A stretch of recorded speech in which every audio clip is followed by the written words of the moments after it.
minasyaitonir rajim. Bismillahirrahmanirrahim. Assalamualaikum warahmatullahi wabarakatuh.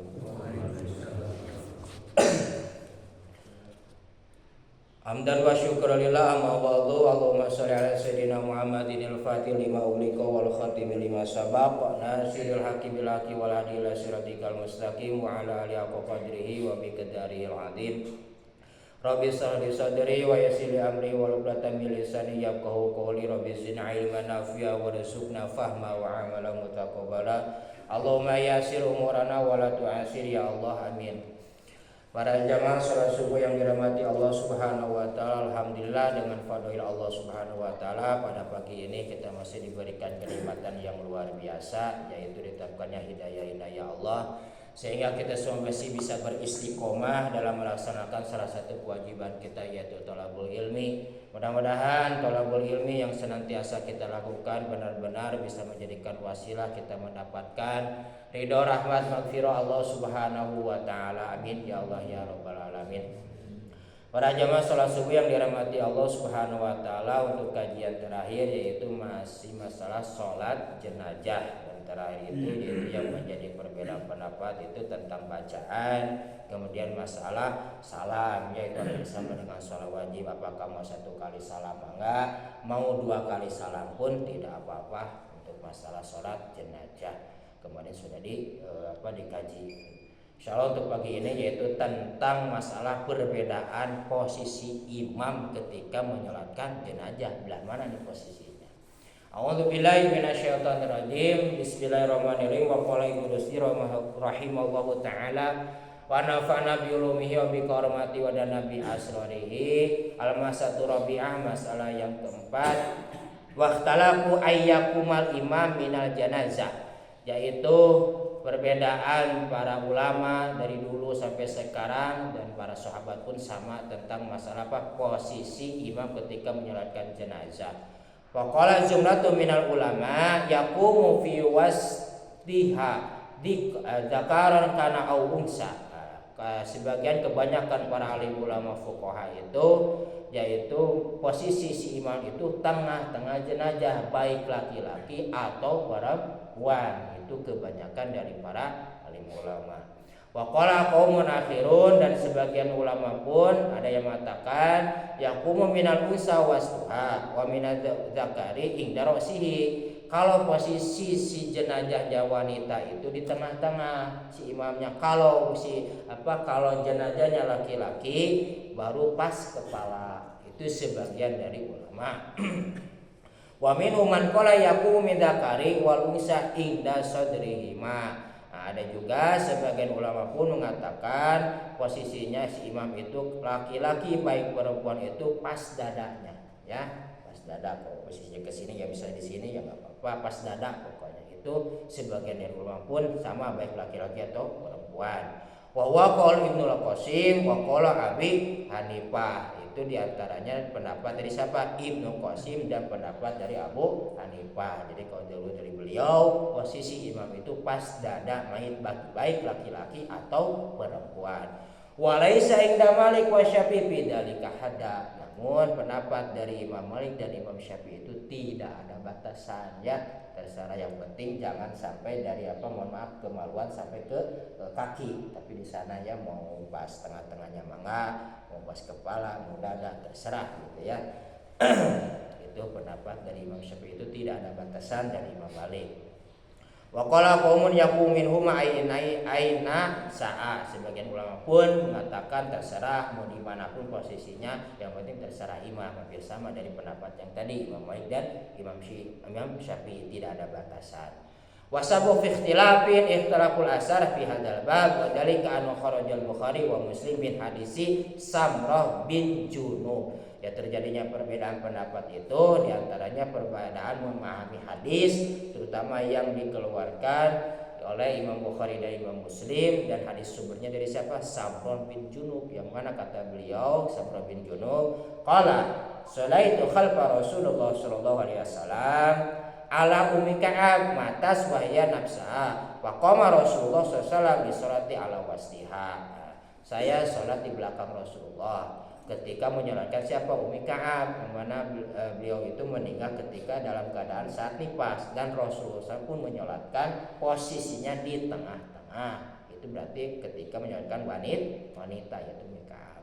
Wa kharaja Abu Daud min haitsu Hammam bin Ghalib, dan dikeluarkan yang kedua hadis dari siapa Abu Daud, dan sumber hadisnya dari siapa Hammam bin Ghalib, yang mana kata Hammam bin Ghalib, sholaitu ma Anas bin Malik ala janazah rajulun faqama hayali ra'sihi summa ja'u bi janazah imra'atan faqalu ya Aba Hamzah salli 'alaiha faqama hayati wasti sarir wa qala ala bin Ziyad hakada ra'aitu Rasulullah yusalli ala janazah kabur arba'an wa qama ala janazah ma qamaka minha wa minar rajuli ma qamaka minhu, yang artinya saya sholat di belakang Anas bin Malik, kata Hammam bin Ghalib, yaitu untuk menyolatkan jenazah seorang laki-laki. Kemudian itu siapa Anas bin Malik pun posisinya dekat kepala Anas bin Malik ketika menjalankan sholat jenazah laki-laki. Kemudian datang lagi satu jenazah perempuan, dan kata para sahabat, ya Aba Hamzah, wahai Bapak Hamzah, sholli 'alaiha, yaitu Anas bin Malik, ya sholatkanlah itu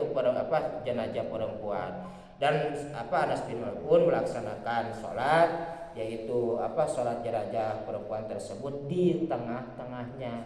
Kemudian kata Ala bin Ziyad, apakah pelaksanaan jenazahmu itu wahai Anas bin Malik seperti pelaksanaan baginda Rasulullah SAW, yaitu 4 kali takbir, kemudian posisi berdirinya ketika laki-laki begitu, posisi perempuan begitu. Qala na'am, kata Anas bin Malik, ya begitu pelaksanaan baginda Rasul ketika saya pun mengikuti kepada baginda Rasul. Itu pendapat dari Anas bin Malik. Jadi laki-laki posisinya di kepala, kemudian si perempuan posisinya di tengah-tengah.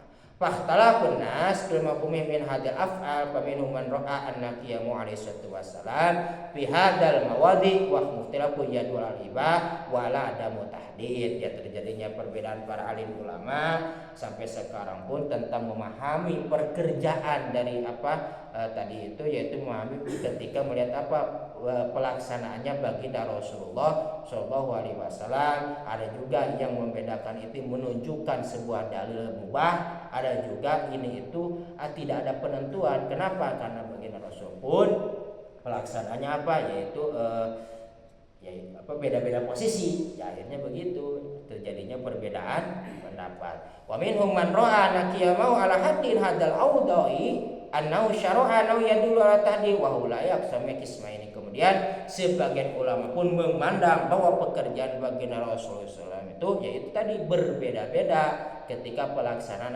salat jenazah secara hukum syara. Bahwasanya ini ada juga ulama itu memandang menunjukkan sebuah penentuan adanya posisi imam. Ada juga sebagian ulama itu terbagi dua, yaitu pertama paminum min akhadha bi hadis Samrah bin Junub litifakin ala syihati. Ada juga sebagian ulama itu bahwa hadis Samrah bin Junub itu sepakat tentang kesohihannya. Faqala amaratu bidzalika wa rajul wasawaun, bahwa posisi imam posisi si imam ketika menyolatkan wanita itu dan laki-laki itu sama, tidak ada batasan. Li'anna al-asla anna hukmuhuma wahidun illa anna yusbita bidzalika fariqun syar'i. Ada juga sesungguhnya hukum asal dari menyolatkan jenazah baik laki-laki atau perempuan itu satu, kecuali ada dalil atau hadis yang menetapkan perbedaan tentang secara hukum syara. Jadi intinya kalau misalnya ada hadis secara spesifik bahwa posisi imam laki-laki harus di kepala, kemudian si perempuan di tengah-tengah, baru itu tidak bisa digugat. Tapi karena baginda Rasul ketika pelaksanaannya beda-beda pergerakannya, maka terjadilah berbeda pendapat. Termasuk tadi ada yang tetap melaksanakan itu ketika mengambil dari hadis Samrah bin Junub, bahwasanya ketika perempuan itu di tengah-tengah dan Rasulullah pun pelaksanaan begitu, laki-laki pun yaitu posisinya pas kepala, yang mana itu sumbernya dari mana? Anas bin Malik, dan dilaksanakan oleh Anas bin Malik karena beliau pun mengikuti kepada baginda Rasul begitu prakteknya terjadinya itu. Ada juga sebagian sahabat itu tidak ada, Rasul pun itu selalu berbeda-beda tempat. Kadang-kadang ketika perempuan pun sama pas ke kepala, dan ada juga mengatakan pas tengah-tengah, ya terjadilah dipegang oleh siapa? Di antaranya itu Imam Syafi'i dan Imam Malik. Karena berbeda-beda posisi itulah beliau pun mengatakan wala hadda, tidak ada batasan bagi imam untuk mensolatkan jenazah. Artinya terserah saja ya, mau mengambil manapun, semuanya ada sumber. Yang tidak ada batasan itu jauh sumbernya daripada siapa? Ruwiya an Ibnu Mas'ud min dalika, yaitu sumbernya dari Ibnu Mas'ud yang tidak ada batasan. Kemudian al-mas'alatul khamisah, masalah yang kelima, waqtalafu fi tartibi zanaijir rijal wa nisa idza jatama'u inda shalah. Terjadinya perbedaan pendapat tentang susunan jenazah laki-laki dan perempuan ketika mau disatukan pelaksanaan sholat, di mana ini posisi si laki-laki dan perempuan. Waqala lakasaru yaj'alu rijal bima yalil imam wa nisa bima yalil kiblat. Waqala qaumun bi khilafi hada. Sebagian kebanyakan ulama itu dijadikan bahwa kalau si laki-laki itu dekat imam dan berjamaah ke sini, jenazah laki-laki di sini itu imam, si perempuan di sini yang mengarah kiblatnya. Itu kebanyakan ulama. Tapi ada juga sebagian ulama itu bi khilafi hada, ainisa bima yalil imam wa rijal bima yalil kiblat, bahwa si posisi perempuan dekat imam, si laki-laki dekat kiblat. Nanti ya sebab-sebabnya Pak. Tapi qaulu salis anau yusalli kullu ala hadati rijal maqrudun wa nisa maqrudatun. Ada juga sebagian ulama itu sendiri-sendiri pelaksanaan jenazahnya. Jadi bereskan dulu laki-laki, udah beres, sholat lagi jenazah baru perempuan. Jadi sendiri-sendiri. Fasabu ikhtilaf bima yuqlibu ala zanni bi ittiba'i ahwali syar'i man annahu yajibu ay yakuna fi dzalika syar'i mahdudun. Terjadinya perbedaan pendapat itu yaitu karena kuatnya sangkaan bahwa secara hukum syara sesungguhnya bagian harus itu ada juga mewajibkan tentang adanya ketentuan yang tadi ya, posisi-posisinya. Dan ada juga ma'anau lam yurudu bidzalika syar'i yajibu hukum indahu, ada juga tidak ada ketentuan secara hukum syara sehingga mewajibkan harus adanya patokan seperti tadi. Walaidalika wa akasiru minan nas annahu safi amsal hadil mawadi syar'u asaro, yaitu memandang sebanyakan ulama itu bahwasanya itu ketentuan dalam masalah ini secara hukum syara itu kembali kepada hukum asal. Wal annau law kana fiha syar'u la bayyana linnas, seandainya kalau ada ketentuan pasti cenah ada ada penjelasan dalil kepada para alim ulama secara spesifik. Wa inna ma dhahaba aksarul ulama annahu min taqdimi rijal nisa la marau Malik bi Umato man anu Utsman bin Affan wa Abdullah bin Umar wa Abu Hurairah kanu yusalluna ala janazah bil Madinah arija wa nisa ma'an payat alurinya bima yalil imam wa yaj'alun nisa bima yalil kiblat. Ada juga landasan kebanyakan ulama yang tadi dijadikan patokan si laki-laki dekat imam dan si perempuan mendekati kiblat. Itu diantaranya diriwayatkan dari Imam Malik dalam kitab Muwatta, yang mana sumbernya dari mana siapa? Utsman bin Affan, Abdullah bin Umar, Abu Hurairah. Beliau melaksanakan salat jenazah di Madinah itu seperti tadi yang dilaksanakannya si laki-laki dekat imam, si perempuan dekat Ka'bah.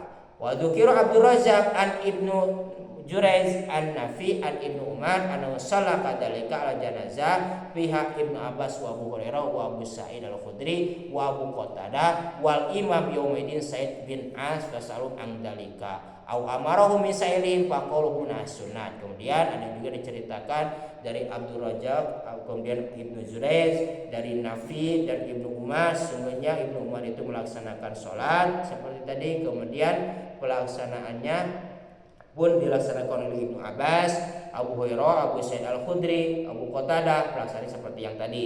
Kemudian imamnya itu yaitu tadi si laki-laki dekat imam, si perempuan pada kiblat. Ketika itu yang menjadi imam siapa? Sa'id bin As. Kemudian bertanya para sahabat kepada Sa'id bin As tentang masalah yang tadi dilaksanakan, apakah itu perintah sunat atau bukan? Kemudian mereka katakan wa hada yadkhulu fil musnadi indahum, bahwasanya itu pun termaktub atau termasuk pelaksanaan sunat. Jadi tadi yang sunat itu si laki-laki dekat imam dan si perempuan dekat Ka'bah. Apa tujuannya? Wa yusabbi yakuna man qama bi takbir rijal yusabbi amal imam bi halihim khalfa imam fi shalah. Walika wasallam akhiruhunna min haitsu akhiruhunna Allah, yaitu sabab yang tadi posisi si jenazah laki-laki dekat yang itu sabab disamakan dengan apa? Mendahulukan laki-laki ketika pelaksanaan sholat, karena sholat pun laki-laki pasti ada di mana?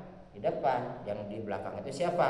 Perempuan. Maka sebagaimana sabda Rasul, akhiruhunna min haitsu akhiruhunna Allah, akhirkanlah kaum Hawa, kaum wanita itu sebagaimana Allah pun telah mengakhirkan kepada kaum wanita. Kemudian wa amaman qala bi taqdimi ala risya wa isku ayyakun ayatidaqa aunal ula wa taqwa ila takbibi qurbi minal imam. Ada juga yang tadi si posisi si laki-laki dekat Ka'bah, si perempuan dekat imam itu bahwasannya yang posisi saf awal itu itu yang paling depan, yaitu yang tadi yang pendapat kedua ya, yang posisi si imam si jenazah laki-laki di dekat Ka'bah itu bahwasanya sesuai saf itu mengatakan begitu, sehingga yang didahulukan imam itu jenazah laki-laki itu yaitu paling dekat Ka'bah atau dekat kiblat gitu ya. Wa amaman faraqo fatiyatu min alayya zuzu mamnu'an la nulatu sunat bi wajhil jami fa yaj'alu ayyakuna ala si'ba wa yatamu ayyakuna mamnu bi syar'i wa inna wajada al ihtim wajaba taufik idza wajada ilahi sabil. Juga yang tadi membedakan artinya memisahkan sholatnya sendiri-sendiri itu mencegah bahwasanya jenazah laki-laki dan perempuan itu secara hukum asal tidak boleh disatukan, artinya disamakan posisi ketika hidup. Jadi disolatkannya akhirnya sendiri-sendiri. Itu pandangan ulama yang menyolatkan jenazah ketika kumpul kaum laki-laki dengan perempuan. Jadi kalau seandainya posisinya disamakan ketika hidup tidak boleh bersatu, jadi akhirnya dilaksanakan sendiri-sendiri. Jadi untuk pelaksanaan ketika kita menghadapi dua jenazah nanti menyolatkan baik laki-laki dan perempuan, itu terserah saja. Namun kebanyakan ulama tadi dikatakan begitu, satukan saja biar cepat dan tidak repot ya.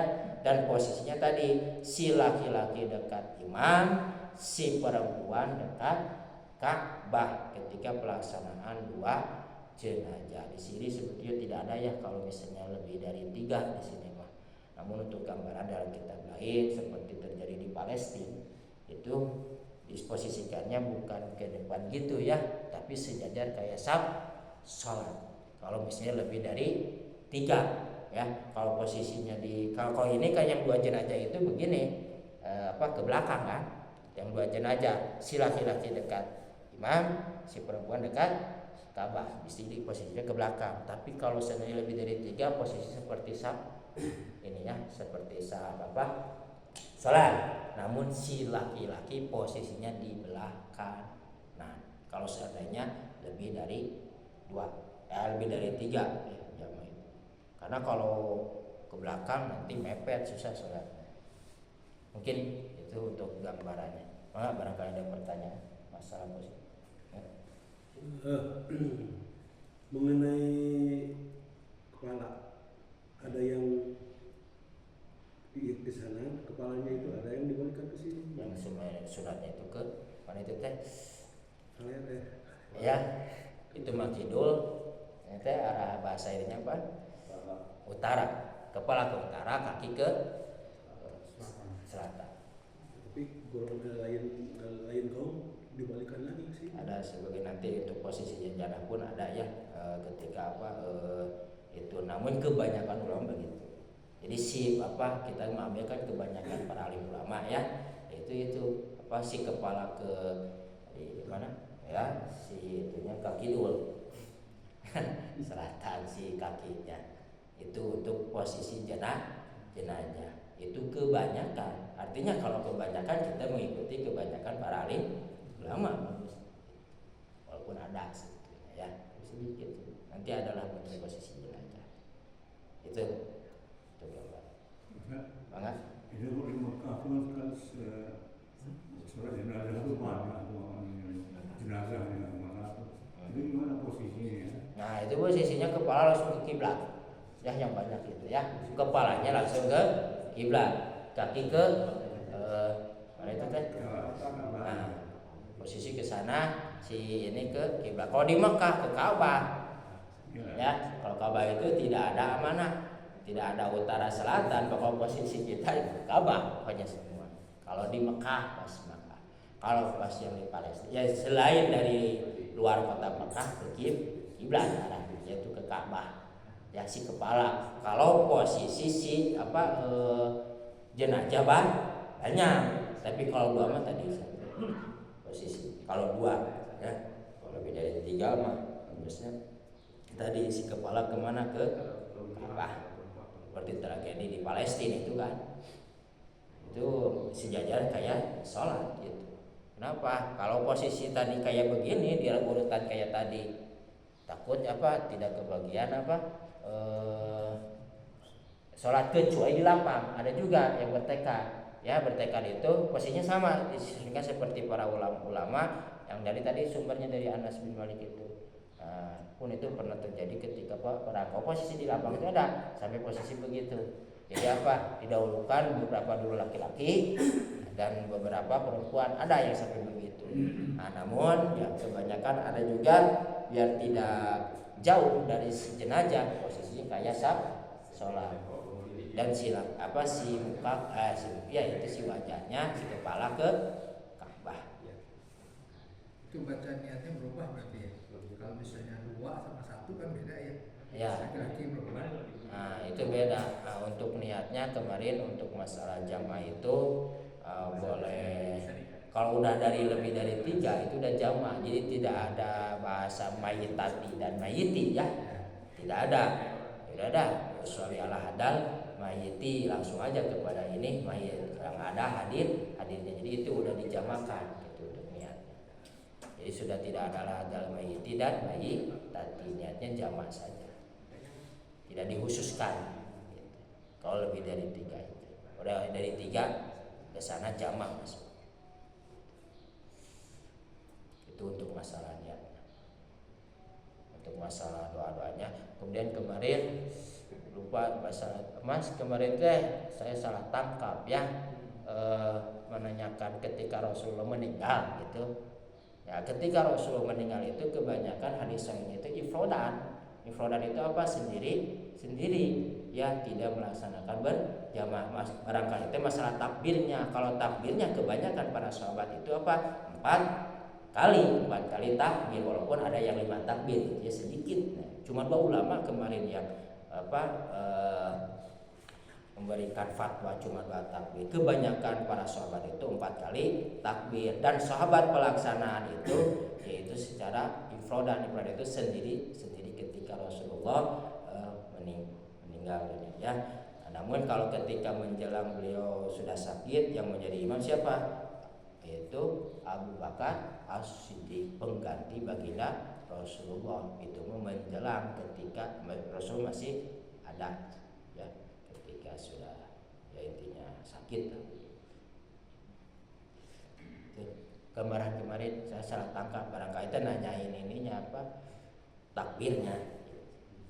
Ada lagi pertanyaan? Cukup. Alhamdulillah. Kan tadi posisi mayat. Kalau misalnya sempit gitu ya, saya sempit banyak. Itu posisi mayatnya apa boleh diberdiri satu sandarin gitu? Ya, posisi kalau banyak, posisi sempit ya kayak sholat baik tidak bisa diberdirikan ya. Dan lebih baik yang tadi paling mengambil kepada infrodan. Artinya pengaturan dalam jenazah. Ya bisa cukup 5 dulu posisi, bisa tidak ada lapang ya, tidak ada lapang, bagusnya di lapang ya Mas ya. Ini mah tidak ada lapang, semuanya padat penduduk misalnya ya di kota gitu ya, padat rumah, tidak punya lapang, cuma ada masjid sedikit. Nah, yang meninggal banyak misalnya ya, ketika kasus corona itu infrodan. Misalnya infrodan itu cukupi dulu beberapa orang ya, beberapa orang dulu, baru sholat yang kedua misalnya ya. Ya, pertama susah, repot, dan kedua pun tidak ada penerangan untuk jenazah berdiri sendiri ya. Kebanyakan itu semuanya pada ngagoler ya. Tahu ngagoler Mas? Ya, Terus satu lagi Ustaz. ya Nah, ditidurkan. kan kalau sholat berjamaah itu kan ya disunahkannya itu kan di koma. Apa sholat jenazah boleh di koma? Apanya? Komat. Ketika sholat jenazah tidak ada keterangan qomat ketika pelaksanaan sholat jenazah. Ya, yang adanya ada di qomat itu kecuali apa? Sholat fardu saja. Selain dari itu tidak ada sholat id pun yang dianjurkan dan sunat muakkad lebih ini pun tidak ada iqamah sama dengan jenazah, tidak ada. Ya, tidak ada qomat. Saya mau kreatif mas qomat dulu ya. Cuma itu ajaran baru mungkin ya disebutnya. Karena disuruh kalau sholat berjamaah kan disuruh di kamar. Nah, baik nanti disebutnya aliran baru itu. Mungkin itu gambarannya. Kebayang? Ya, alhamdulillah, mudah-mudahan ilmu yang kita dapat kita bisa amalkan, terutama menjadikan syafaat pertolongan di hadapan Allah Subhanahu wa taala. Amin ya Allah ya rabbal alamin. Bangga tutup dengan doa kifaratul majelis. Subhanakallah wa bihamdik asyhadu an la ilaha illa anta astaghfiruka wa atubu ilaik. Assalamualaikum warahmatullahi wabarakatuh.